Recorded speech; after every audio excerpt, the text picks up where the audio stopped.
Hello friends, welcome to my YouTube channel KL study. Friends, MP TET वर्ग 2 की ये हमारी सेकंड क्लास रहेगी जिसमें हम करते हैं पेपर का एनालिसिस। ठीक है, ये हमारा जो पेपर का एनालिसिस रहेगा ये 17 फरवरी 2019 फर्स्ट शिफ्ट के पेपर का एनालिसिस है और इसमें हम CDP के 30 क्वेश्चन देखेंगे। ठीक है, जिसने भी फर्स्ट क्लास नहीं देखी है वो प्लेलिस्ट में जाकर देख सकते हैं। और ये जो पेपर के एनालिसिस हैं आपको आगामी परीक्षा फिर से जो होने वाली है आपकी 2023 में, उसके लिए बहुत ही इम्पोर्टेंट रहेंगे। तो जो हमारा 16 फरवरी का उर्दू वाला हमने पेपर था उसके CDP के 30 क्वेश्चन कराए थे, वो एक ही शिफ्ट में आपका एग्जाम्स हुआ था। ये जो है हमारा संस्कृत का रहेगा और संस्कृत में जो CDP आया हुआ था तो ये हम यहाँ पर देखेंगे। तो ये 17 फरवरी फर्स्ट शिफ्ट का रहेगा, इसके बाद 17 फरवरी सेकंड शिफ्ट का नेक्स्ट वीडियो में एनालिसिस करेंगे। ठीक है, तो यहाँ सबसे पहला क्वेश्चन दिया गया है, डैश विकास के विभिन्न पहलुओं में मंदता से जुड़ी है। मतलब यहाँ पर ये बुद्धियाँ दी गई हैं, तो इनमें से कौन सी बुद्धि है जिसके द्वारा जो हमारा विकास है, डेवलपमेंट है, इसमें मंदता उत्पन्न हो जाती है, तो वो होती है आपकी मंद बुद्धि। पिछली क्लास में आपने 16 फरवरी में देखा होगा, उसके एनालिसिस में उसमें दिया गया था तीव्रतम बुद्धि होती है। ठीक है, इस तरीके से क्वेश्चन बना था।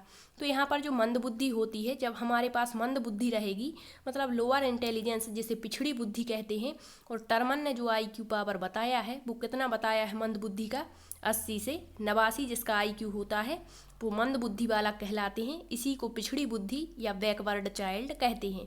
तो मंद बुद्धि जो होती है वो विकास के विभिन्न पहलुओं में, जितना भी विकास के पहलू होते हैं, चाहे शारीरिक विकास हो, मानसिक विकास हो, संवेगात्मक, सभी में मंदता होती है। ठीक है, नेक्स्ट क्वेश्चन दिया है, बाल केंद्रित शिक्षा में बच्चों को जो सीखना चाहिए वह निम्नानुसार आंकना चाहिए। तो पिछली क्लास में भी आपके बाल केंद्रित शिक्षा से 3 क्वेश्चन हमने देखे हुए थे। तो कितना इंपॉर्टेंट टॉपिक है बाल केंद्रित शिक्षा और प्रगतिशील शिक्षा, फिर से देखने को मिल गया क्वेश्चन बाल केंद्रित शिक्षा में। तो पूरा डिटेल थोड़ा सा हमने कल भी बताने का प्रयास किया था और आज भी थोड़ा सा बता देते हैं कि बाल केंद्रित शिक्षा होती क्या है। तो बाल केंद्र शिक्षा में बच्चे को ध्यान में रखकर, बच्चे की इच्छाएं क्या हैं, रुचियां क्या हैं, क्षमताएं, रुझान कहाँ हैं, तो जो शिक्षा व्यवस्था ध्यान रख कर के बनाई जाती है वही आपकी बाल केंद्रित अर्थात चाइल्ड सेंटर्ड एजुकेशन कहलाती है। तो यहाँ पूछा है कि बाल केंद्रित शिक्षा में बच्चे को जो सीखना चाहिए वह हम किसके द्वारा आंक सकते हैं। तो यहाँ दिया है क्या गतिविधियों के माध्यम से, तो ये ऑप्शन हो सकता है, लेकिन हमें सबसे बेस्ट ऑप्शन यहाँ देखना है। नेक्स्ट है आपका उनके परीक्षा परिणाम। कहीं भी आपको परीक्षा परिणाम या फिर व्याख्या इस तरीके से शब्द मिलते हैं तो वो हमेशा गलत होते हैं, ये नेगेटिव पॉइंट होते हैं। ठीक है, नेक्स्ट है आपका बच्चे की योग्यता, रुचि, क्षमता और पिछले अनुभव के आधार पर। नेक्स्ट है बच्चे के पिछले, यहाँ केवल पिछले अनुभव की बात की है तो ये केवल एक पॉइंट पर फोकस कर रहा है, इस कारण ये भी नहीं होगा और आपका सेकंड भी कट जाता है। अब बचते हैं आपके पास में 2 ऑप्शन। तो फर्स्ट है क्या गतिविधियों के माध्यम से हम आंक सकते हैं बच्चे ने क्या सीखा है, या फिर बच्चे की योग्यता, रुचि, क्षमता और पिछले अनुभव के आधार पर। तो आपको बता दें कि जो गतिविधियां होती हैं, बच्चा क्या कर रहा है, ये सारी आपके इसके अंतर्गत आ जाएंगी। ठीक है, तो सबसे बेस्ट जो ऑप्शन रहेगा आपका वो है आपका बच्चे की योग्यता, रुचि, क्षमता और उसने पिछले अनुभव मतलब पुरानी चीज़ें क्या क्या सीखी हैं अपने अनुभव के आधार पर, वो सारी चीज़ें बाल केंद्र शिक्षा के अंतर्गत आती हैं। तो हम इसके माध्यम से बेस्ट तरीके से बालक ने क्या सीखा है उसको आंक सकते हैं। ठीक है, नेक्स्ट क्वेश्चन देख लेते हैं। देखो डायरेक्ट में आपके 2 क्वेश्चन बाल केंद्र शिक्षा से पूछ लिए हैं, तो देखिए क्या है क्वेश्चन। बाल केंद्र शिक्षा में आमतौर पर निम्न शामिल होता है। क्या शामिल होता है आपके बाल केंद्र शिक्षा में, तो क्या तुरंत या मौके पर मूल्यांकन, मतलब बाल केंद्र शिक्षा क्या ऐसी होती है कि ज़रूरत नहीं है तब भी हम उसका तुरंत ही मूल्यांकन कर दें, या फिर जब मौका पड़े तब मूल्यांकन, तो नहीं, एक गलत पॉइंट है। क्योंकि जो बाल केंद्र शिक्षा होती है उसमें सतत तरीके से मूल्यांकन, मतलब धीरे धीरे करो लेकिन सतत रूप से लगातार चलता रहता है। ठीक है, तो ये गलत हो गया। यहाँ दिया कोई जब मूल्यांकन नहीं करेंगे तो फिर बाल केंद्र शिक्षा का मतलब ही क्या है, ये भी गलत हो गया। अब एक दिया है अधिक योगात्मक मूल्यांकन और अधिक रचनात्मक मूल्यांकन। जब आप इन दोनों के बारे में जानते होंगे तभी आप इसका करेक्ट आंसर दे पाएंगे, अन्यथा यहाँ पर फिर आप तुक्का लगाने की पोजीशन में हैं। ठीक है, तो इनमें से आप जो भी लगाएंगे, तो फिर यहाँ पर बता दें आपको कि जो इसका राइट आंसर होगा वो होगा अधिक रचनात्मक मूल्यांकन। अब मूल्यांकन जो होता है वो दो प्रकार का होता है। कौन कौन सा? एक होता है आपका योगात्मक मूल्यांकन, ठीक है, और एक होता है आपका रचनात्मक मूल्यांकन। अब इन दोनों में अंतर क्या है? मतलब समेटिव असाइनमेंट होता है और एक फॉर्मेटिव। तो योगात्मक मूल्यांकन वह मूल्यांकन कहलाता है जिसमें बालक का जो मूल्यांकन किया जाता है वो वर्ष के अंत में किया जाता है, मतलब केवल एक ही बार, ठीक है। लेकिन जो रचनात्मक मूल्यांकन होता है वो समय समय पर और रेगुलर तरीके से सतत रूप से हमेशा चलता रहता है। तो इसमें मोस्ट इम्पोर्टेंट क्वेश्चन है, याद रखना, जो रचनात्मक मूल्यांकन है उसका काफ़ी ज़्यादा महत्व होता है और वर्तमान जो कक्षा व्यवस्था है उसमें यही मूल्यांकन लागू है, ठीक है। तो जो रचनात्मक मूल्यांकन होता है यह वर्ष भर चलता रहता है। आपने एक पाठ पढ़ाया बालक को, उसके बाद बालक से कुछ प्रश्न पूछ लिए, ठीक है, या फिर आपने एक यूनिट पढ़ाई या फिर एक पूरा पाठ कंप्लीट करवा के कुछ क्वेश्चन उसको लिखने को दिए, उसका परीक्षण किया। ये सारी चीज़ें आपके रचनात्मक मूल्यांकन में आती हैं। तो राइट आंसर ऑप्शन 4 हो जाएगा। जबकि योगात्मक मूल्यांकन जैसे आपकी वार्षिक परीक्षाएं हो गई तो ये किस में आएगा? योगात्मक मूल्यांकन में, ठीक है। नेक्स्ट क्वेश्चन देखते हैं, दिया है निम्न में से कौन सी प्रगतिशील, देखिए 2 क्वेश्चन बाल केंद्रित शिक्षा से और एक प्रगतिशील शिक्षा से बिल्कुल क्रम से ही पूछ लिए हैं। तो ये टॉपिक मोस्ट इम्पोर्टेंट रहेगा, आपको ये बहुत अच्छे तरीके से और समझते हुए पढ़ना है। दिया है निम्न में से कौन सी प्रगतिशील शिक्षा की विशेषताएं हैं। तो आपको पिछली क्लास में बताया था कि प्रगतिशील शिक्षा वह शिक्षा होती है जिसमें बालक के विकास को ध्यान में रखते हुए टीचर को भी समान रूप से महत्व यहाँ पर दिया जाता है। तो यहाँ कहा है कि शिक्षा की विशेषता कौन सी है? प्रोग्रेसिव एजुकेशन की, ठीक है। तो यहाँ फर्स्ट ऑप्शन है निर्देश केवल निर्धारित पाठ्य पुस्तकों पर, केवल, कहीं भी आपको केवल, मात्र, ही, तो ऐसे शब्द दिए होते हैं तो ये हमेशा गलत होते हैं क्योंकि एक ही बात पर यहाँ फोकस किया जाता है, तो ये गलत हो गया। नेक्स्ट है उन विषयों पर नम्यता, फ्लेक्सिबिलिटी जो छात्र सीखना चाहते हैं। तो यहाँ केवल उन विषयों की बात की गई है जो छात्र सीख रहे हैं, लेकिन जो प्रगतिशील शिक्षा होती है वहाँ पर बालक की सभी विकासों पर ध्यान दिया जाता है, चाहे आपका कोई भी विकास का क्षेत्र हो, ठीक है। तो ये भी गलत हो गया। फिर दिया है जीवन पर्यंत अधिगम और सामाजिक कौशल पर जोर देना। ये राइट हो सकता है लेकिन हमें सभी देखने हैं। यहाँ कह दिया परीक्षा में अच्छे अंक, अभी आपको बताया परीक्षा प्रणाली, अंक, व्याख्या, ये सारे हमेशा नेगेटिव वर्ड्स होते हैं तो इनको हमेशा गलत करना है। तो इसका राइट आंसर रहेगा प्रगतिशील शिक्षा जो होती है इसकी प्रमुख जो विशेषता होती है वो होती है जीवन पर्यंत अधिगम और सामाजिक कौशल पर जोर दिया जाता है इसमें, ठीक है। नेक्स्ट क्वेश्चन देखते हैं। नेक्स्ट क्वेश्चन दिया है प्रदर्शन बुद्धि को किसके द्वारा मापा जाता है। मतलब जो हम बुद्धि को प्रदर्शित करते हैं या किसी की बुद्धि के बारे में यदि हमें बताना है तो उसे हम किसके द्वारा माप सकते हैं, मतलब उसका असाइनमेंट कैसे कर सकते हैं। तो यहाँ दिया है वर्बल, केवल मौखिक क्षमता के द्वारा।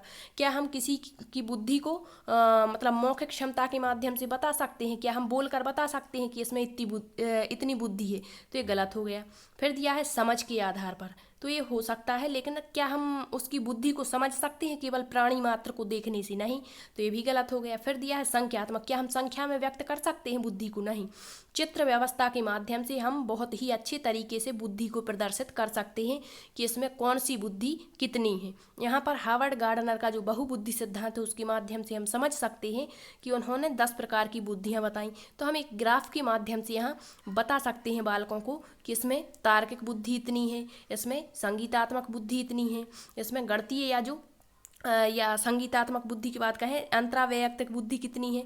तो इस तरीके से ग्राफ के माध्यम से, चित्र के माध्यम से हम बहुत अच्छे तरीके से प्रदर्शित करके बता सकते हैं। तो राइट आंसर ऑप्शन 4 हो गया। नेक्स्ट क्वेश्चन है आपका एक चीज को समग्रता के रूप में इसके अध्ययन से सीखा जा सकता है, यह कथन किस शिक्षण सिद्धांत पर आधारित है। तो अभी थोड़ा सा डिफिकल्ट क्वेश्चन है, आपको बता दें। यहाँ कहा है कि एक चीज़ है कोई भी जिसको हम समग्र रूप से सीख रहे हैं, तो यह किसके माध्यम से सीख सकते हैं। मतलब ये सिद्धांतों के नाम दिए हैं। जब आपको सभी इंग्लिश और हिंदी में सभी सिद्धांत जो अधिगम के सिद्धांत होते हैं उनके नाम पता होंगे तो आप करेक्ट आंसर दे पाएंगे। यहाँ दिया है इंस्ट्रूमेंटल कंडीशनिंग, तो ये आपने पढ़ा होगा। ये किसका सिद्धांत है? स्किनर का सिद्धांत है। किसका है?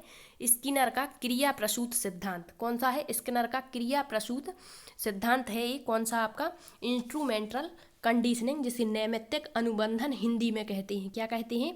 नैमित्तिक अनुबंधन। तो यहाँ क्या होता है नैमित्तिक अनुबंधन में, इनके सिद्धांत में, कि व्यक्ति कार्य करता है, कोई कार्य उसने प्रारंभ किया और यदि उसको सुख मिल रहा है, आनंद की अनुभूति हो रही है, तो वह उस कार्य को पुनः करेगा, और यदि आनंद नहीं मिल रहा है, सुख नहीं मिल रहा है, तो फिर वो उस कार्य को छोड़ देता है, दोहराता नहीं है। मतलब इन्होंने पुनर्बलन, सकारात्मक और नकारात्मक पुनर्बलन की यहाँ पर बात की है। तो हमसे ऐसा कुछ नहीं पूछा है हमारे क्वेश्चन में। क्वेश्चन में तो कहा है कि किसी चीज़ को समग्रता से सीखना है, तो इसमें ऐसी कोई बात नहीं, ये केवल पुनर्बलन पर जोर देता है। नेक्स्ट देख लेते हैं, दिया है अंतर्दृष्टि चिर प्रतिष्ठित प्रानुकूलन, इनसाइट क्लासिकल कंडीशनिंग। तो इसके नाम से ही स्पष्ट है, केवल अंतर्दृष्टि पर जोर देगा ये नहीं हो सकता। नेक्स्ट है प्रयत्न और त्रुटि विधि। तो जो प्रयत्न और त्रुटि विधि जो सिद्धांत है आपका, ये किसने दिया है? थार्नडाइक महोदय ने दिया है, और इसमें जो है इन्होंने सबसे ज़्यादा प्रेरणा पर महत्व दिया है। तो ऐसा इसमें कुछ नहीं पूछा है।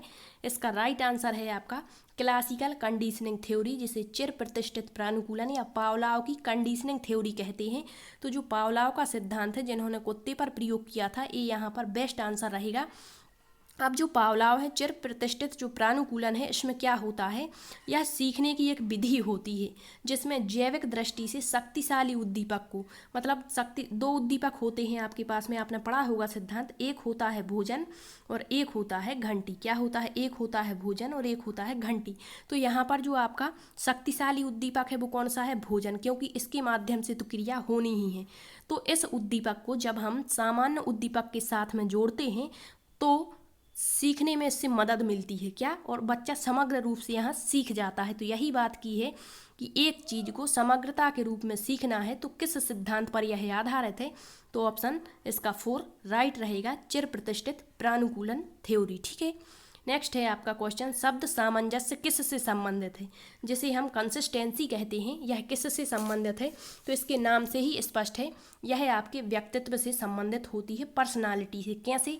तो आपको बता दें कि जो सामंजस्य होता है, कंसिस्टेंसी होती है, एक मनोवैज्ञानिक प्रक्रिया होती है, और इसके माध्यम से जो व्यक्ति है या जो समूह है अपने सामाजिक पर्यावरण के साथ बहुत ही घनिष्ठ संबंध स्थापित करता है। तो यहाँ पर व्यक्तित्व क्यों, मतलब इसका राइट आंसर है क्योंकि यहाँ पर जो बालक होता है या जो मनुष्य होता है वह अपने परिवेश और परिस्थितियों के साथ समायोजन करता है, और समायोजन करता है तो उसका जो पर्सनालिटी लेवल होगा वो मतलब इस अनुकूल होगा कि वो अपने आप को ढाल लेता होगा समाज के अनुरूप, परिवेश के अनुरूप। ठीक है। तो इसका राइट आंसर ऑप्शन फर्स्ट है। आपको मनोवृत्ति के बारे में कल बताया था, क्या होती है? नजरिया होता है एक प्रकार का। ठीक है। बुद्धि और प्रेरणा, प्रेरणा पर महत्व किसने दिया है सबसे ज़्यादा? थॉर्नडाइक ने। नेक्स्ट क्वेश्चन देखते हैं, एक व्यक्ति के लिंग के आधार पर उस व्यक्ति के खिलाफ पूर्वाग्रह पक्षपात क्या होता है? तो यहाँ पर पूछा है कि एक व्यक्ति के लिंग के आधार पर उस व्यक्ति के खिलाफ पूर्वाग्रह, मतलब केवल ये मान करके कि ये लड़का है, ये बालक है और ये बालिका है, तो केवल इतना जानकर कि ये बालक है, ये बालिका है, उसके खिलाफ पूर्वाग्रह, मतलब कह देंगे कि बालक जो है वो एक काम करेगा, मतलब बालक बाहर जाकर कार्य करेगा लेकिन बालिका घर के कार्य करेगी, तो ये क्या कहलाता है? तो केवल यही पूछा है कि व्यक्ति के लिंग के आधार पर उसके खिलाफ पूर्वाग्रह जो है वो कहलाता है आपका लैंगिक भेदभाव, जिसे जेंडर वाइज कहते हैं। यदि यहीं पर क्वेश्चन ए पूछ ले आपसे कि एक व्यक्ति या ऐसा कहे कि एक जो लड़का है वो मार्केट जाकर सब्जी खरीदता है, लेकिन जो लड़की है वो घर में बर्तन झाड़ू पोंछा का कार्य करती है, तो यह किसको प्रदर्शित करता है? तो फिर आपका लैंगिक रूढ़िबद्धता हो जाता। ठीक है। जेंडर स्टेरियोटाइप, यहाँ पर ए पूछा है कि केवल लिंग के आधार पर, तो ये आपका लैंगिक भेदभाव कहलाता है। ठीक। नेक्स्ट क्वेश्चन, मानव शरीर की सबसे छोटी हड्डी यानी स्टेप्स कान के डैश में होती है, मतलब कहाँ पाई जाती है? तो आपको पता होगा मानव शरीर में कितनी हड्डियाँ पाई जाती हैं? 206। कुल संख्या कितनी है? 206। अब इसमें पूछता है कि मानव शरीर की सबसे बड़ी हड्डी कौन सी है? तो वो होती है आपकी फीमर, जो कहाँ पाई जाती है? जांघ में पाई जाती है। और सबसे छोटी हड्डी कौन सी होती है? स्टेप्स होती है। ये कहाँ पाई जाती है? आपके कान में पाई जाती है। तो यही पूछा है इतना डीपली क्वेश्चन कि कान में जो सबसे छोटी हड्डी है, स्टेप्स है, ये कहाँ पर पाई जाती है? ऑप्शन दिए हैं अंदर, बीच में, इनमें से कोई नहीं, या बाहर। तो ये पाई जाती है आपके मिडिल यानी बीच में पाई जाती है। तो जो कान होता है, कान में भी मनुष्य की 3 हड्डियाँ होती हैं। कितनी? 3 होती हैं। तो सबसे छोटी स्टेप्स होती है, एक होती है इनकस और एक होती है मेलकस। ठीक है, याद रखना, इनकस मेलकस। कभी नाम ही पूछ ले कि निम्न में से कौन सी कान की हड्डी नहीं है, तो स्टेप्स, मेलकस और इनकस। स्टेप्स बीच में पाई जाती, मेलकस अंदर पाई जाती, इनकस सबसे बाहर होती है, ठीक है, याद रखना। नेक्स्ट क्वेश्चन, मनोसामाजिक विकास का अंतिम चरण क्या है? तो जो मनोसामाजिक विकास का सिद्धांत है किसने दिया है? एरिक एरिक्सन ने ये सिद्धांत दिया है, जो कि नव फ्रायडवादी कहलाते हैं। और इन्होंने अपने सिद्धांत को, एरिक एरिक्सन ने जीवन अवधि का सिद्धांत भी कहा है, क्योंकि इन्होंने अपनी पूरी जीवन अवधि को 8 चरणों में बांटा हुआ है। तो इनकी 8 चरण आपको याद रखने हैं। अंतिम चरण यहाँ पूछा गया है 8वां चरण, तो ये होता है आपका अखंडता बनाम निराशा। आपको बता दें जितने भी सिद्धांत में जितना हो सके आपको इंग्लिश नाम याद रखने हैं, क्योंकि हिंदी में कुछ भी पूछ सकते हैं और गलत भी हो सकता है। तो जो लास्ट इनका जो स्टेज होती है या अंतिम जो 8वां चरण होता है वो होता है इंटीग्रिटी वर्सेस डिस्पायर, ठीक है, अखंडता बनाम निराशा। तो इनका फर्स्ट स्तर कौन सा होता है? तो पहला होता है विश्वास बनाम अविश्वास, जिसे हम ट्रस्ट वर्सेस मिसट्रस्ट कहते हैं, जन्म से 1.5 साल का होता है। फिर दूसरा होता है इनका स्वायत्तता बनाम शर्म, autonomy versus same and doubt, जो 1.5 से 3 माह का होता है। इसके बाद आपका पहल बनाम अपराध बोध, परिश्रम बनाम हीनता, 5वां अहम पहचान बनाम भ्रांति, 6वां आत्मीयता बनाम अलगाव, 7वां जननात्मकता बनाम स्थिरता और 8वां संपूर्णता बनाम निराशा। तो यहाँ पर पूछता है कि मनोसामाजिक विकास का सिद्धांत जो है एरिक्सन ने दिया है, तो इनका कौन सा जो चरण है वो बाल्यावस्था से संबंधित है, कौन सा चरण किशोरावस्था से संबंधित है। तो इसको डिटेल से पढ़ेंगे तब पूरा बताएंगे, अभी बस इतना याद रखना। इनका अंतिम चरण है अखंडता बनाम निराशा और पहला चरण है विश्वास बनाम अविश्वास, ठीक। नेक्स्ट क्वेश्चन, एक निर्धारित समय की अवधि के लिए समान बच्चों के अध्ययन को किस डैश अध्ययन के रूप में जाना जाता है? तो एक निर्धारित समय सीमा है, तो उसमें समान बच्चों के अध्ययन को क्या कहते हैं? तो इसको कहते हैं अनुदैर्घ्य। क्या कहते हैं? अनुदैर्घ्य, लॉन्गिट्यूडिनल जिसे इंग्लिश में कहते हैं। अनुदैर्घ्य का मतलब होता है आपका देशांतर। क्या होता है? देशांतर, आपने पढ़ा होगा, ठीक है। और एक होता है अक्षांश। तो यहाँ समान अवधि की बात की है, तो इसका आंसर हो जाएगा अनुदैर्घ्य, लॉन्गिट्यूड। नेक्स्ट क्वेश्चन, निम्न में से कौन सी ग्रहणशील परामर्श दृष्टिकोण जिसे इलेक्ट्रिकल काउंसलिंग अप्रोच की सीमा है? तो आपको पिछली क्लास में बताया था, वहाँ भी आपके 2 क्वेश्चन पूछे गए थे निर्देशन और परामर्श से। तो यहाँ भी पूछा है कि निम्न में से कौन सी ग्रहणशील परामर्श दृष्टिकोण। तो आपको बता दें कि जो आपका परामर्श होता है, परामर्श जो होता है आपका, जिसे हम काउंसलिंग कहते हैं, यह समस्यात्मक होता है। तो इसमें 2 व्यक्तियों का होना जरूरी होता है, एक परामर्श देने वाला और एक परामर्श लेने वाला। और जो परामर्श देता है वो बहुत ही यहाँ पर क्या होना चाहिए? कुशल होना चाहिए परामर्श देने में, तभी वो इस व्यक्ति को परामर्श दे पाएगा। मतलब एक अधिक कुशल व्यक्ति एक कम कुशल व्यक्ति को यहाँ पर सलाह मशवरा देता है, ठीक है, वही परामर्श कहलाता है। तो पूछा है कि इसकी सीमा क्या है? तो आपको बता दें, दिया है ऑप्शन, इस परामर्श दृष्टिकोण की गत्यात्मक विशेषता को नियंत्रित करने के लिए, यहाँ ए आप शब्द देख रहे हैं, अधिक कुशल परामर्शदाताओं की आवश्यकता होती। बिल्कुल ये सही है। नेक्स्ट है परामर्श का अधिक सुविधाजनक। क्या केवल सुविधाजनक होगा? तो क्या कोई कम व्यक्ति भी पढ़ लिख करके कुछ भी रट करके आपको परामर्श दे देगा तो क्या वो मान्य होगा? नहीं, कुछ हद तक तो होगा, लेकिन बाद में इसमें पछतावा भी हो सकता है, तो ये गलत है। अत्यधिक प्रभावी और व्यवहारिक दृष्टिकोण, क्या प्रभाव के माध्यम से, क्या उसकी किसी के साथ अच्छी दोस्ती चलती है, कोई बड़ा व्यक्ति है, ठीक है, तो क्या उसके माध्यम से आपको परामर्श दे देगा? तो क्या ये उचित है? गलत है। परामर्श के अधिक लक्ष्य और समन्वित दृष्टिकोण, क्या केवल लक्ष्य के माध्यम से, केवल लक्ष्य को ध्यान में नहीं रखना है, ठीक है, सारी चीज़ों पर यहाँ पर ध्यान दिया जाता है।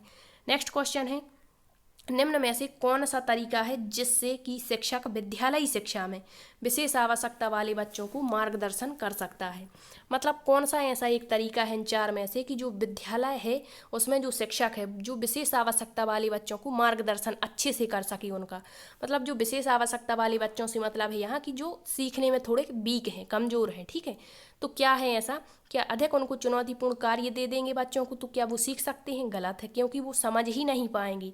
अधिक परीक्षण, क्या अधिक परीक्षण करवाएंगे तो सीखेंगे? नहीं। अधिक गृह कार्य, ये तीनों ही गलत है। इसका राइट आंसर सहयोग और सुझाव, जितना हो सकेगा उनका सहयोग करेंगे और अच्छे से अच्छा सुझाव देने का प्रयत्न करेंगे उनकी आवश्यकताओं के अनुसार, ठीक है।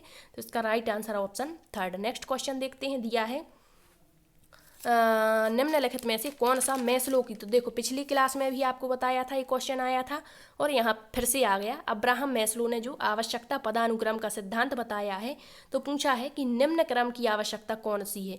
पूरा आपको डीपली पढ़ना पड़ेगा तभी आप यहाँ पर आंसर दे पाएंगे। तो इन्होंने 5 आवश्यकताएं बताई हैं, आपको क्रम से ही याद रखना है।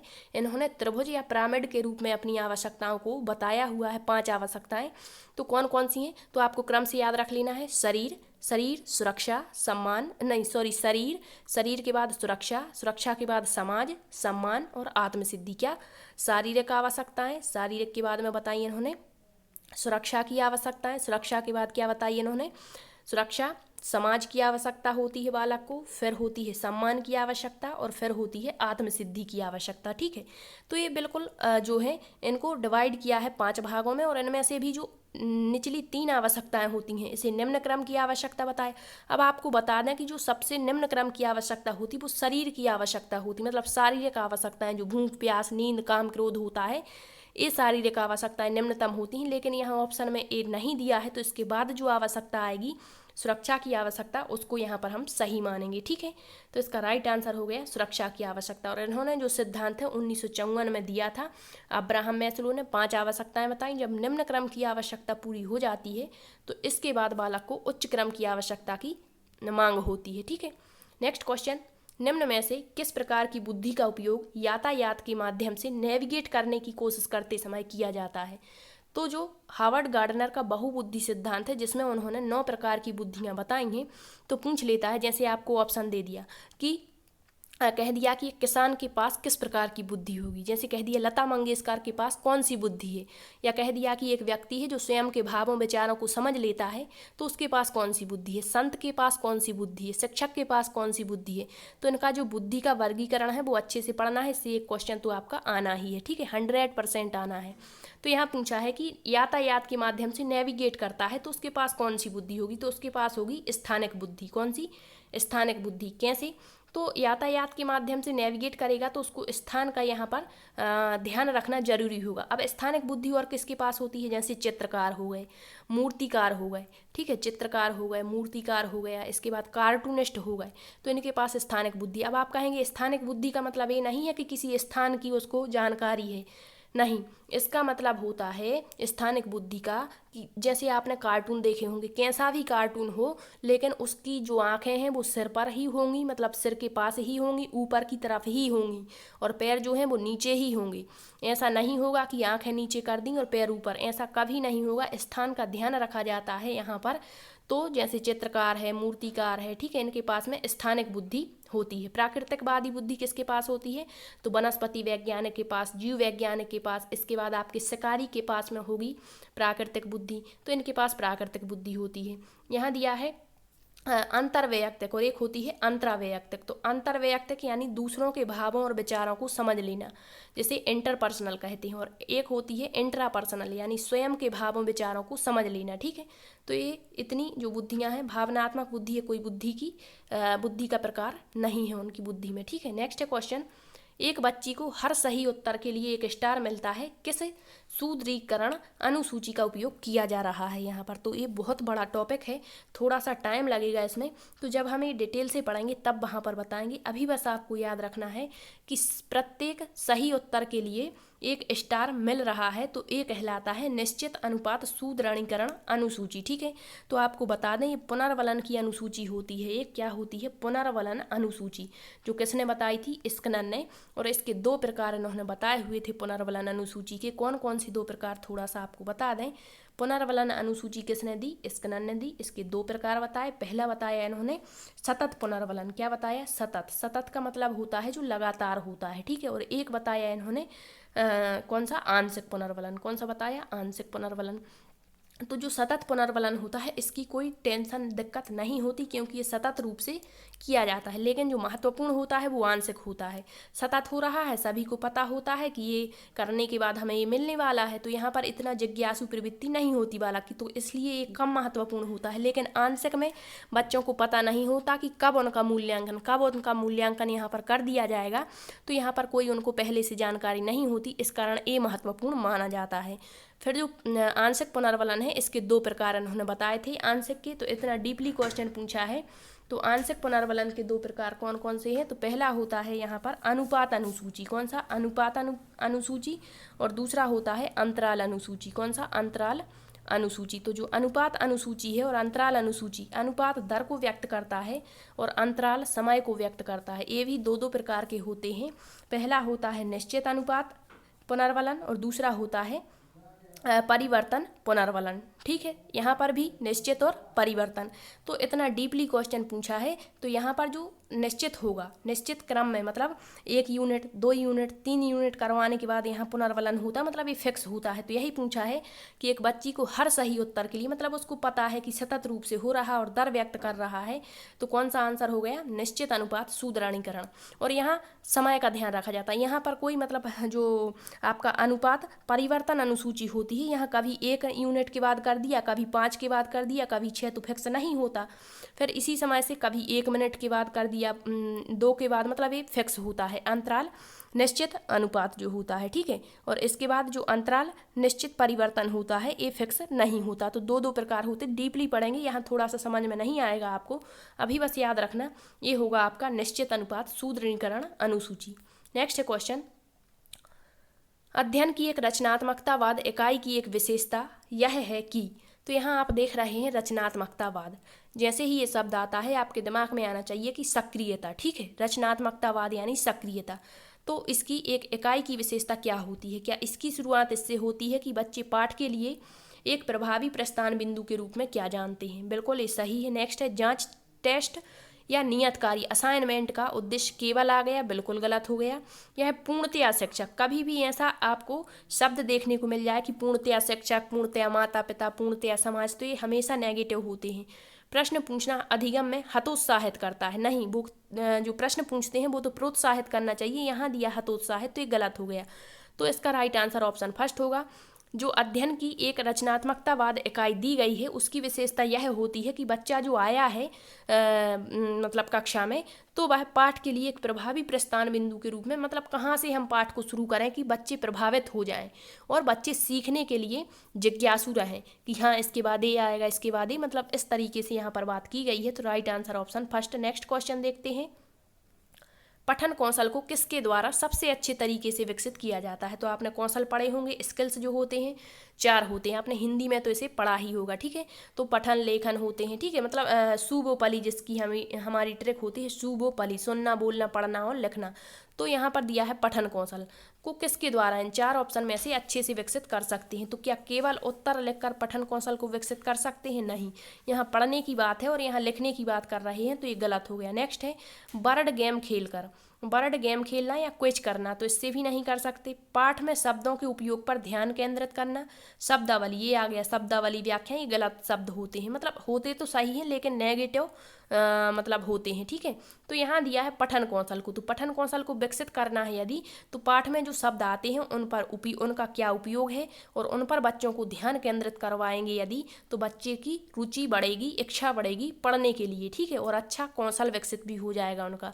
तो राइट आंसर ऑप्शन थर्ड हो गया। जैसे पठन कौशल, हमारा कोई पाठ है, उसमें कोई पाठ है और उसमें कोई शब्द आ गया जैसे महात्मा गांधी, तो हम महात्मा गांधी के बारे में उनको सारी चीज़ें बताएंगे और इसका क्या उपयोग रहा, ये क्या थे, क्या कार्य किए, तो बच्चे जिज्ञासु प्रवृत्ति के होंगे यहाँ पर और पठन कौशल भी उनका अच्छा विकसित होगा। नेक्स्ट है, किसी भी प्रकार की असमर्थता के बावजूद सभी बच्चे निम्न में से सक्षम होते हैं। मतलब किसी भी प्रकार की असमर्थता का मतलब है यहाँ पर कि बालक को चाहे कोई भी डिसेबिलिटी हो, चाहे वह बोलने में अक्षम हो, चाहे वह पढ़ने में अक्षम हो, चाहे वह सुनने में अक्षम हो, चाहे वह चलने में अक्षम हो, किसी भी प्रकार की डिसेबिलिटी है, ये सब होने के बावजूद भी बच्चे इनमें से क्या कर सकते हैं? चलने में अक्षम होगा तो चल नहीं पाएगा, ये तो गलत हो गया। सुनने में अक्षम होगा, सुन नहीं पाएगा। देखने में मतलब दृष्टिहीन होगा तो देख नहीं पाएगा, लेकिन सीख सभी सकते हैं, चाहे कोई भी। जो चलता नहीं होगा वो भी सीखेगा, जो सुन नहीं पा रहा वो भी सीख सकता है, जो पढ़ता मतलब पढ़ नहीं पाता वो भी सीख सकता, मतलब सीखना सभी के लिए मतलब सभी बच्चे सीख सकते हैं, कोई भी असमर्थता होने के बावजूद, ठीक है। जैसे सुनने में असमर्थ है तो वो केवल सुन नहीं पाएगा, अन्य चीज़ें तो सीख सकता है, लिख सकता है, पढ़ सकता है, केवल सुनने में दिक्कत है, ठीक है। जो चलने में दिक्कत है तो केवल चल नहीं पाएगा, यहाँ पर सीख तो सकेगा, सुन लेगा, देख लेगा, पढ़ लेगा, ठीक है, केवल चलने में असमर्थता दर्शाएगा। तो यही यहाँ पर पूछा था, राइट आंसर ऑप्शन 3 हो गया। नेक्स्ट क्वेश्चन, व्यवहार के जन्मजात पैटर्न को जीव विज्ञान के अनुसार निर्धारित होते हैं, उन्हें क्या कहा जाता है। तो यहाँ स्पष्ट है, जन्मजात पैटर्न का मतलब आनुवंशिकता से यहाँ पर होता है, और जो आनुवंशिकता होती है ये सहज होती है, सहज रूप से बच्चों को मिल जाती है, इसमें कोई उनको वर्क नहीं करना होता है और ना ही किसी भी प्रकार की किसी से सलाह या मशवरा लेना होता है। तो जो जन्मजात पैटर्न है उसे जीव विज्ञान के अनुसार ऑटोमेटिकली जो निर्धारित होते हैं वो आपके सहज ज्ञान कहलाता है। इसका राइट आंसर सहज ज्ञान रहेगा, ऑप्शन नंबर 3, ठीक। नेक्स्ट क्वेश्चन है, बच्चे में पक्षाघात तनाव विकार पोस्ट ट्रॉमेटिक स्ट्रेस डिसऑर्डर के लक्षण क्या हैं। तो आपको बताया था, यदि आप नोट्स बना रहे हैं तो वहाँ पर एक मतलब अलग से इस तरीके से चैप्टर बना लें, डिसेबिलिटी। पिछली क्लास में हमारा आया था OCD क्या कहलाता है, इसके बारे में बताया था। आज आ गया आपका PTSD, इसे कहते हैं क्या, कभी फुल फॉर्म भी पूछ सकता है कि PTSD का फुल फॉर्म क्या है। PTSD इसे कहते हैं पोस्ट ट्रॉमेटिक स्ट्रेस डिसऑर्डर। ये क्या कहलाता है तो आपको बता दें कि इसका जो पूछा गया है कि इसका प्रमुख लक्षण क्या है। तो इसका लक्षण होता है घटना से जुड़े स्थानों या लोगों से बचना, इसका लक्षण होता है, ठीक है। बार बार कुछ कहने या उसके बारे में सोचना, ये तो आपका OCD का लक्षण है जो हमने कल पढ़ा था, ठीक है।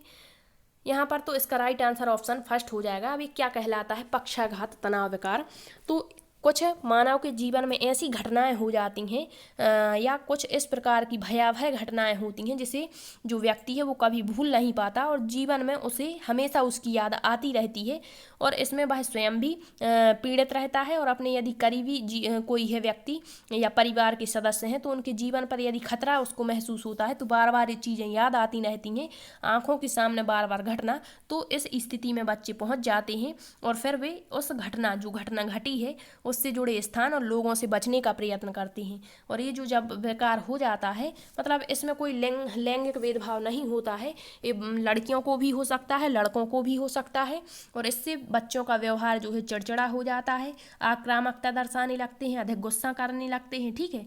तो ये पक्षाघात तनाव विकार कहलाता है, जो घटना या उससे जुड़े स्थानों से व्यक्ति इसमें बचने का प्रयत्न करता है। नेक्स्ट क्वेश्चन है, किस प्रकार का सिद्धांत यह प्रस्तुत करता है कि विकास उन चीज़ों पर निर्भर करता है जो जीन के माध्यम से वंशागत होते हैं। तो आपको कभी भी जीन वंशानुगत लक्षण दिखते हैं तो यहाँ पर दिया है कि एक नियतिवादी अवधारणा है, नहीं, एक सामाजिक, और जो समाज से आएगा वो वातावरण पर निर्भर करेगा। प्राकृतिक सिद्धांत है, बिल्कुल हो सकता है। यहाँ दिया पालन पोषण, तो पालन पोषण में आपकी दोनों चीज़ें आ जाती हैं, वातावरण और वंशानुक्रम, ठीक है। तो यहाँ पर नर्चर थ्योरी जो होती है इसमें दोनों आ जाती है, लेकिन जो प्राकृतिक सिद्धांत दिया है इसमें केवल आपका वंशानुगत आता है, वंशानुगत लक्षण आते हैं। तो इसका राइट आंसर आपका ऑप्शन नंबर C हो जाएगा, एक प्राकृतिक सिद्धांत को प्रदर्शित करता है। नेक्स्ट क्वेश्चन है, किस प्रकार का चिंतन सृजनशीलता से संबंधित होता है। सृजनशीलता कभी भी आपको देखने को मिल जाए जिसे क्रिएटिविटी कहते हैं तो यह आपकी अपसारी चिंतन के अंतर्गत आती है, मतलब आउट द बॉक्स जिसे कहते हैं। अपसारी चिंतन अलग सोच कहलाती है, क्या कहलाती है, अलग सोच। यहाँ हिंदी में कुछ भी दे दें, इंग्लिश याद रखना, इसे कहते हैं डाइवर्जेंट थिंकिंग, ठीक है। मतलब कुछ भी सोच सकता है, मतलब इसका कोई एक निश्चित बिंदु नहीं होता है, मतलब एक निबंध कह सकते हैं इसको, ठीक है। नेक्स्ट क्वेश्चन देखते हैं, दिया है भाषा विकास में यूनिवर्सल ग्रामर के सिद्धांत को किसने पेश किया है। यूनिवर्सल ग्रामर, ठीक है। तो आपने नोम चॉम्स्की के भाषा विकास के सिद्धांत को पढ़ा होगा, उन्होंने यूनिवर्सल ग्रामर सिद्धांत की बात करी है और इन्होंने बताया था कि बच्चा व्याकरण के जो नियम सिद्धांत होते हैं उसको सीखता नहीं बल्कि ऑटोमेटिकली उसके दिमाग में आ जाते हैं। ये भाषा विकास के सिद्धांत में नोम चॉम्स्की ने कहा है, जिन्होंने LAD की संकल्पना दी थी, लैंग्वेज एक्वाजिशन डिवाइस जिसे कहते हैं, ठीक है। नेक्स्ट क्वेश्चन, बुद्धिमत्ता डैश और पर्यावरण दोनों का एक उत्पाद होता है। तो कहीं भी आपको पर्यावरण अकेला मिल जाए तो गलत माना जाता है, या वंशानुगत लक्षण अकेले हों तो वो गलत होते हैं, क्योंकि दोनों एक दूसरे के जुड़े हुए होते हैं एक दूसरे से, ठीक है। तो बुद्धिमत्ता जो होती है आपकी आनुवंशिकता जिसे हम वंशानुक्रम कहते हैं, और पर्यावरण दोनों का एक उत्पाद होता है। राइट आंसर ऑप्शन 3 हो जाएगा। नेक्स्ट क्वेश्चन है, मिनीसोटा पेपर फॉर्म बोर्ड परीक्षण एक परीक्षण है जो किसे मापता है, तो ये एप्टीट्यूड को मापता है, योग्यता को। लेकिन एक जो आपका परीक्षण होता है जिसे MMPI कहते हैं, मिनीसोटा मल्टीफेजिक पर्सनालिटी इन्वेंटरी, यह आपके व्यक्तित्व से संबंधित है, जो मैकेले और हाथवे ने 1942 में दी थी। ठीक है, नेक्स्ट क्वेश्चन, एक छात्र को PI के मान का मूल्यांकन करने के लिए प्रणाली को ज्ञात करने के लिए कहा जाता है, तो मुख्य रूप से निम्न में से कौन सा ऑपरेशन शामिल होगा। तो PI मान के मूल्यांकन करना है तो इसमें बहुत सारी चीज़ें करनी होंगी, मतलब ये डाइवर्जेंट थिंकिंग पर आधारित क्वेश्चन है। तो आपका अवसारी चिंतन, मतलब चिंतन से एक क्वेश्चन हमेशा आता है, तो इसे भी अच्छे से समझना है। जब हम टॉपिक करेंगे वहाँ अच्छे से इसे डिस्कस करेंगे। ठीक है, नेक्स्ट क्वेश्चन है क्लासिकल कंडीशनिंग थ्योरी। यहाँ पर जो पावलोव का सिद्धांत है उससे 3 क्वेश्चन आपने देख लिए। तो क्लासिकल कंडीशनिंग जो थ्योरी है निम्न में से किसके द्वारा विकसित की गई है, तो ये किसके द्वारा, IP Pavlov, Ivan Petrovich Pavlov के द्वारा ये दी गई है। नेक्स्ट क्वेश्चन देखते हैं, दिया है संवेदना के माध्यम से विशिष्ट उद्दीपन के चयन करने का भी लक्षण क्या है। तो यहाँ ए ऑप्शन दी है, इसका राइट आंसर हो जाएगा आपका बोध। अब आप बोध से तो समझ नहीं पाए, यहाँ परसेप्शन से आपको समझ आते हैं, इंग्लिश वर्ड आपको बताते हैं। तो सबसे पहले पूछता है क्वेश्चन कि ज्ञान की पहली सीढ़ी क्या कहलाती है। क्या ज्ञान की पहली सीढ़ी क्या कहलाती है, तो वो संवेदना कहलाती है, सेंसेशन जिसे कहते हैं संवेदना। और संवेदना क्या होती है, तो अपनी ज्ञानेंद्रियों के माध्यम से जो हम ज्ञान प्राप्त करते हैं वो संवेदना कहलाती है। आँख, कान, नाक, जीभ, त्वचा के माध्यम से जो हमें ज्ञान प्राप्त होता है, तो वो जो हमारे ज्ञान तंतु होते हैं वो संवेदना के माध्यम से हमें समझा देते हैं। तो ज्ञान की पहली सीढ़ी संवेदना। अब संवेदना के माध्यम से हमने जो कुछ भी समझा, ये हमारा जो प्रत्यक्षीकरण होता है, इसे बोध को प्रत्यक्षीकरण, मतलब जो परसेप्शन होता है इसे हम प्रत्यक्षण कहते हैं। क्या कहते हैं, प्रत्यक्षण। ठीक है, प्रत्यक्षण कहते हैं। तो जो प्रत्यक्षण होता है, परसेप्शन जिसे कहते हैं, तो संवेदना पहली सीढ़ी होती है, लेकिन ज्ञान की दूसरी सीढ़ी जो है वो प्रत्यक्षण कहलाती है।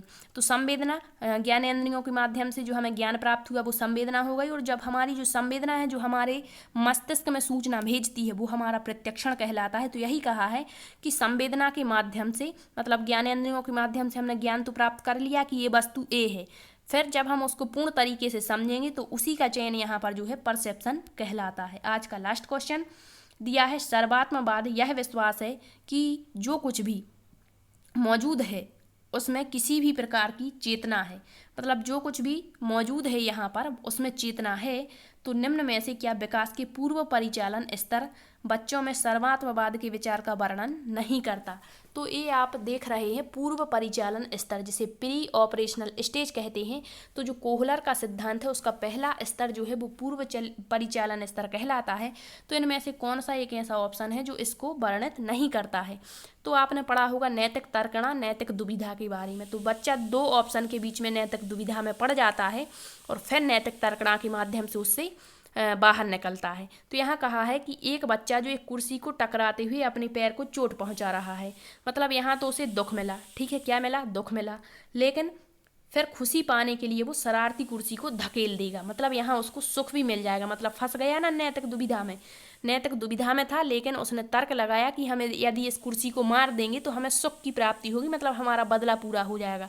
तो ये तो सर्वात्मवाद को दर्शा रहा है, तो ये ऑप्शन नहीं हो सकता। यहाँ पूछा है कौन सा वर्णन नहीं करता, तो ये नहीं हो सकता। ठीक है, नेक्स्ट है आपका एक ऊंचे पर्वत को पुराना माना जाएगा, मतलब कोई पर्वत है और ऊंचा भी है, ठीक है, लेकिन उसको पुराना माना। तो यहाँ भी वो पर्वत में फंस जाता है कि ये नया है या पुराना है, ठीक है, लेकिन जब वो ऊंचा देखता है, उसकी ऊंचाई देखता है तो कह देता है कि ये पुराना है।